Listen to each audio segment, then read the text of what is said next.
Marco et Jean-Claude te présentent. Tu fais rentrer.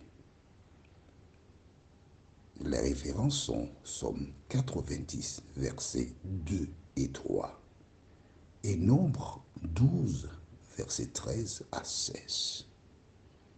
Avant d'entamer le sujet, prions. Éternel notre Dieu, notre Père, nous voici tes enfants devant toi pour te louer, te bénir pour tout ce que tu as fait pour nous, pour tout ce que tu fais pour nous. Car Seigneur, nul n'est comme toi. Alors que nous tournons nos regards vers toi, Saint-Esprit, merci de continuer de nous éclairer et nous maintenir dans la vérité. Au nom de Jésus, pour ta gloire éternelle. Amen. Rappelle-toi, nous avons vu précédemment dans Somme 90, verset 1, prière de Moïse, homme de Dieu. Seigneur, tu as été pour nous un refuge de génération en génération. C'est ce que tu as été pour nous, Seigneur. Un refuge. Un lieu où nous nous sommes retrouvés parce que c'est là que nous sommes en sécurité.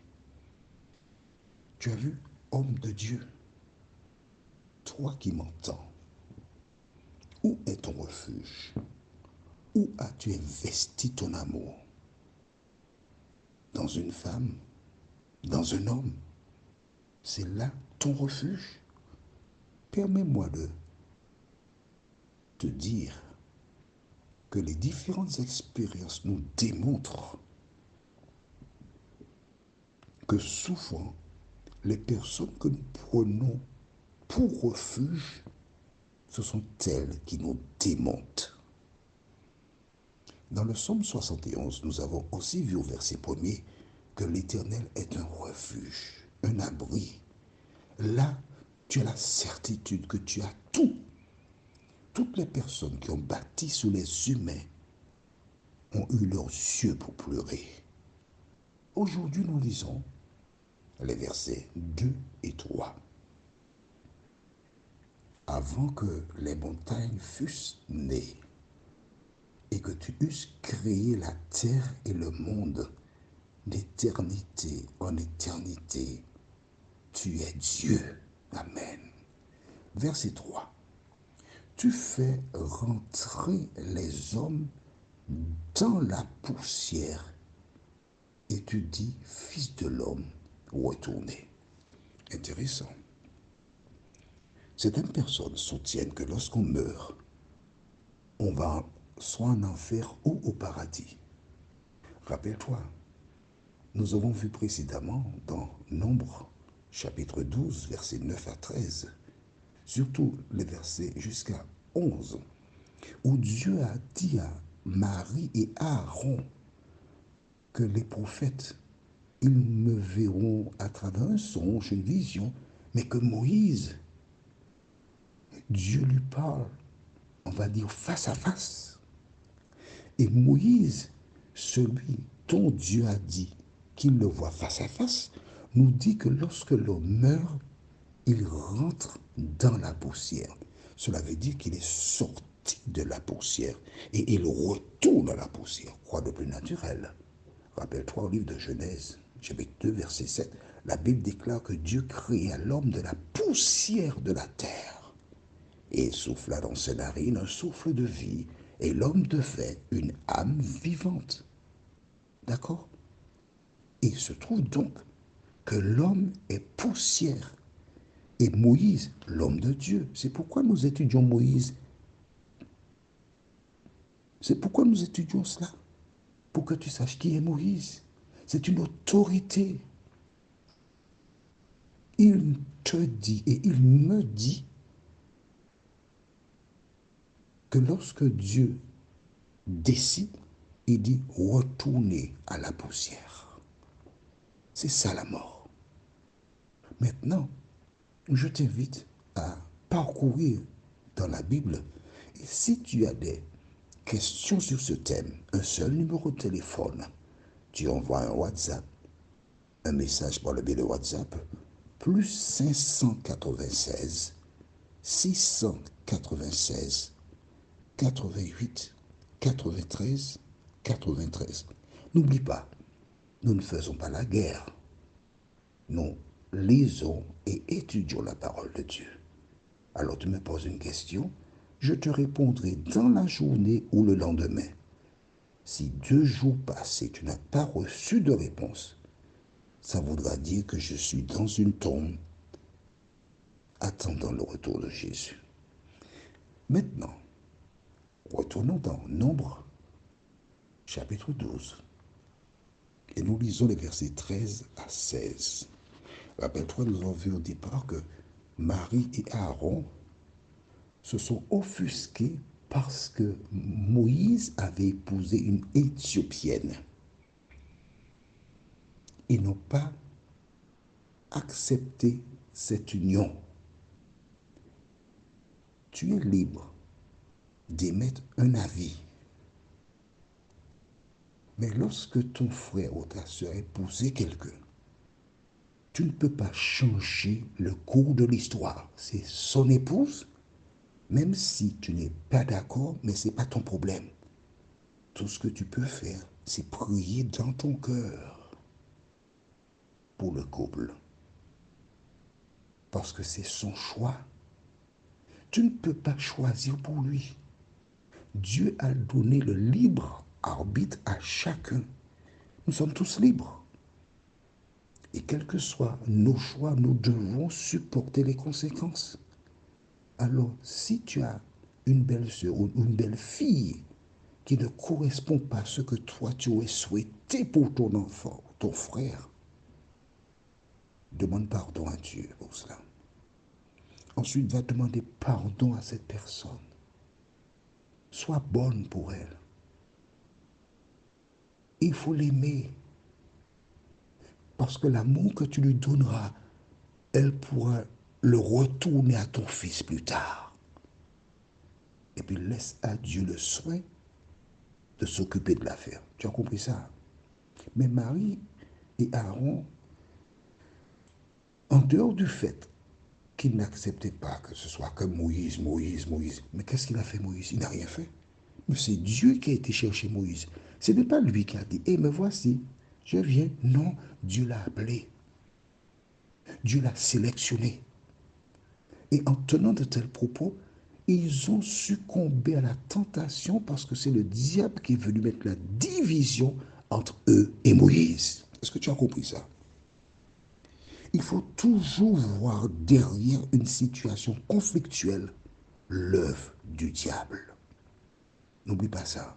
Alors déjà, tu diras, oui, non, mais c'est elle, c'est pas le diable. C'est le diable. C'est le diable. Le père du mal.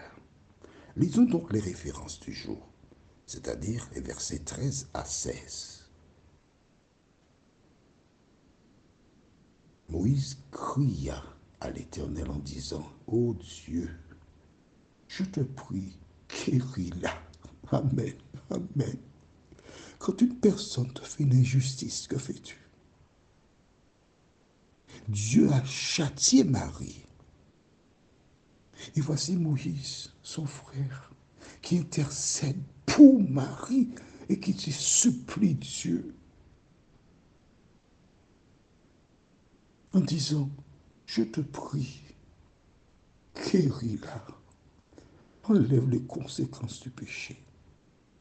Mon ami, c'est seulement quand tu arrives à ce niveau que l'Éternel peut faire beaucoup de choses dans ta vie. Continuons. Et l'Éternel dit à Moïse, si son père lui avait craché au visage, ne serait-elle pas pendant 7 jours un objet de honte? Qu'elle soit enfermée 7 jours hors du camp, après quoi elle y sera reçue. Marie fut enfermée 7 jours hors du camp, le peuple ne partit point jusqu'à ce que Marie y fût entrée. Après cela, le peuple partit de Hatséroth et il campa dans le désert de Paran. Mon ami, souvent nous commettons des erreurs. Souvent nous agissons comme Marie. Mais pourquoi 7 jours? 7 d'abord, c'est le chiffre de la perfection, c'est un cycle. Mais pendant ces 7 jours, Marie avait l'occasion de réfléchir, d'analyser, de reconnaître, de demander pardon à Dieu.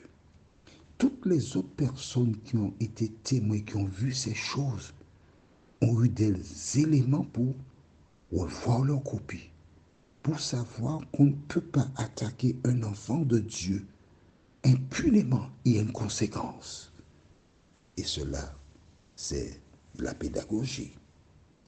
Je voudrais te lire les paroles de chant que j'aime beaucoup, qui s'intitule « Lorsque dans ma souillure ». Lorsque dans ma souillure, sans bonheur et sans paix, dans une voie impure, loin de Dieu, je marchais. Tout l'amour du calvaire à moi s'est révélé, terrassant l'adversaire, brisant mon cœur souillé. L'amour de Jésus m'est doux, oui. Chaque jour, il m'est plus doux. Amour qui me presse d'éviter sans cesse tous au divin rendez-vous. Mon ami, je voudrais t'inviter au divin rendez-vous. Je t'invite à ce rendez-vous. Prions. Notre Seigneur et notre Dieu, grande est notre joie de voir comment, lorsque nous sommes agressés, lorsque nous sommes maltraités, tu viens à notre secours. Merci Seigneur pour la parole. Merci pour l'instruction. Merci de nous aider, jour après jour, à mener une relation étroite avec toi, de telle sorte que nous soyons en mesure de goûter au bonheur que tu promets à toutes celles et ceux qui se confient en toi. Merci de nous entendre et de nous exaucer, nous t'en prions. Au nom de Jésus et pour ta gloire éternelle. Amen. Notre thème sera « Et ta fureur ». Les références sont Psaume 90, versets 4 à 7 et Nombre 13, le verset 1 à 16. Que l'Éternel continue de te bénir, que le Saint-Esprit scelle les paroles dans ton cœur et que tu portes des fruits à la gloire de Dieu. Jusqu'au moment où il viendra nous chercher et nous introduire sur la nouvelle terre. Que l'Éternel continue de te bénir.